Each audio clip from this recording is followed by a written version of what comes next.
बिस्मिल्लाहिर्रहमानिर्रहीम। अस्सलाम वालेकुम वरहमतुल्लाहि वबरकातुहू। सबसे पहले मैं माज़रत करता हूँ कि आपके 2 या 3 मिनट लूँगा।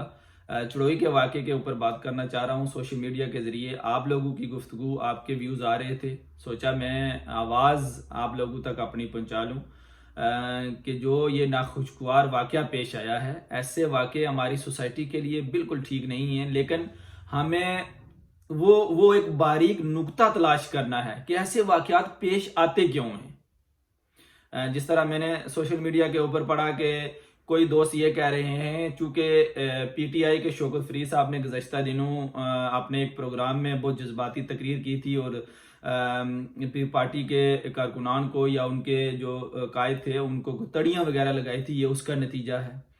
कुछ लोग ये कह रहे हैं कि पीटीआई के दोस्तों ने चूंकि गाड़ी सड़क के दरमियान में खड़ी की थी, इसलिए पार्टी के कारकुनान जज्बाती हो गए और उन्होंने उसके नतीजे में, उसके रिएक्शन में उनसे लड़ाई झगड़ा कर दिया।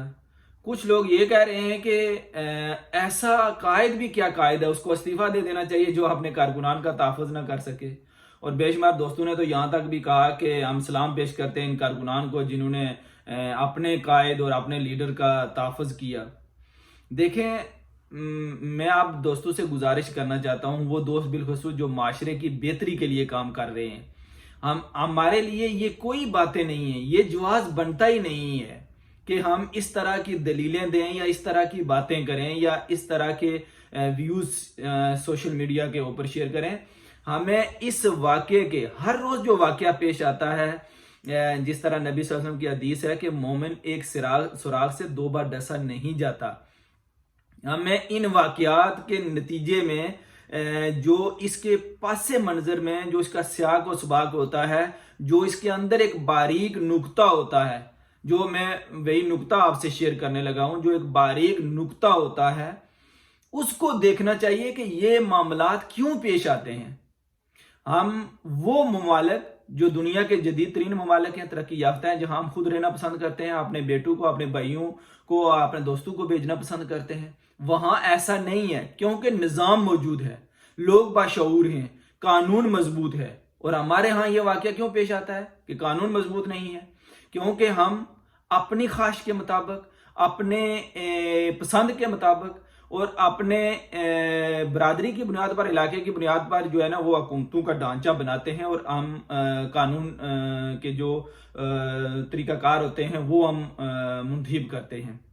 अब मैं आपके सामने सिर्फ एक बात रखता हूं कि मुझे ये बताएं कि अगर हमारा कानून मजबूत होता तो क्या कोई फर्द, या मजबूत हो तो क्या कोई फर्द दूसरे फर्द को तड़ी लगा सकता है?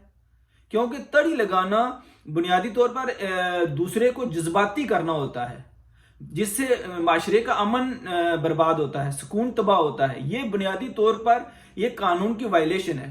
अगर कानून मौजूद होता, इंसाफ करने वाले इदारे होते, तो क्या वो फर्द उसी वक्त काबिल गिरफ्त नहीं था कि जिसने तड़ियां लगाई थी या जो लोगों को जज्बाती कर रहा था, जो माशरे का सुकून खराब कर रहा था? कानून मौजूद नहीं था, उस फर्द ने अपने आप को आजाद समझा, जो मुंह में आया उसने वो निकाल दिया, जो दिल में आया उसने लिख दिया। अब दूसरी बात, अगर किसी ने किसी का रास्ता ब्लॉक किया है, किसी का सड़क में अपनी गाड़ी खड़ी कर दी है, तो अब आप देखें, अगर कानून मौजूद होता तो क्या कोई फर्द, या अगर कानून बन जाए या मौजूद हो, इदारे सही काम कर रहे हों, तो क्या कोई फर्द गाड़ी खड़ी कर सकता है सड़क के दरमियान में जहां से गाड़ियां गुजरी, या किसी का कोई रास्ता ब्लॉक कर सकता है? नहीं कर सकता। अगर फर्ज करते हैं, मिसाल सुनिए जरा, कि अगर किसी ने किसी का रास्ता ब्लॉक कर दिया है, गाड़ी रास्ते में खड़ी कर दी है, और अगर कानून मौजूद होता तो दूसरा फर्द उससे लड़ाई झगड़ा ना करता। जिस तरह कहा जा रहा है कि पीटीआई के दोस्तों ने रास्ता ब्लॉक किया और पार्टी ने लड़ाई शुरू कर दी। अगर कानून मौजूद होता तो पीटीआई वाले रास्ता ना ब्लॉक करते। अगर कानून मौजूद होता तो बिलफर्ज पीटीआई वालों ने रास्ता ब्लॉक कर दिया था तो पार्टी के कारकुनान उससे लड़ाई ना करते, बल्कि सीधे कानून के पास जाते और बताते कि ये लें, ये फोटो है, ये फलां गाड़ी है, उसने रास्ता ब्लॉक किया है, तो कानून उसके मुताबिक कार्रवाई करता। लेकिन नहीं हुआ, वहां पर लड़ाई झगड़ा शुरू हो गया। और अब हम उसके ऊपर मुख्तलिफ दलीलें और तावीलें पेश कर रहे हैं। आप दोस्तों से गुजारिश है कि बराए मेहरबानी ये सारी चीजों के नतीजे में हमें जहां पर गलती नजर आ रही है वो कानून की गलती है, وہ ادارے جنہوں نے قانون نافذ کرنا تھا، جن کا یہ کام تھا، انہوں نے اپنا کام نہیں کیا، اور آج عوام، آج کارکنان، آج لوگ آپس میں دست و گریباں ہیں۔ یہ ہماری غلطیاں ہیں، ہم ہی نے ووٹ دیا ہے نا، ہم ہی نے ان لوگوں کو اسمبلیوں میں بھیجا ہے نا، انہوں نے وہاں قانون بنایا ہے نا، قانون کے اوپر یہی عمل نہیں کروا سکے، اور آج ہم خود لڑ رہے ہیں، آج ہم خود اندھیرے میں ہیں، آج ہم خود جہالت میں پھنسے ہوئے ہیں، آج ہمارے لیے سہولیات نہیں ہیں، آج ہمارے لیے تحفظ نہیں ہے۔ کس کا قصور ہے؟ میرا اور آپ کا قصور ہے نا۔ ہم جب ان کو ووٹ دیتے ہیں، جب ان کو اسمبلی میں بھیجتے ہیں، جب ان کو منتخب کرتے ہیں، تو ہمارا منشور یہی ہونا چاہیے کہ اداروں کی مضبوطی ہونی چاہیے۔ ہمیں اپنی ذات کے لیے سڑک، ٹوٹی کھمبا اور نلکے، یہ پانی نہیں چاہیے۔ ہم آپ سے بار بار گزارش کر چکے ہیں کہ آپ دوست، وہ جو اس معاشرے کا باشعور لوگ ہیں، حصہ ہیں، آپ اس کے لیے اسٹرگل کیجئے کہ ادارے مضبوط ہوں، جہاں پر نہ کوئی کسی کا رستہ بلاک کرے، نہ کسی کو کوئی تڑی لگائے، نہ کسی کے ہاتھ کسی کے گریبان تک پہنچے۔ بہت شکریہ۔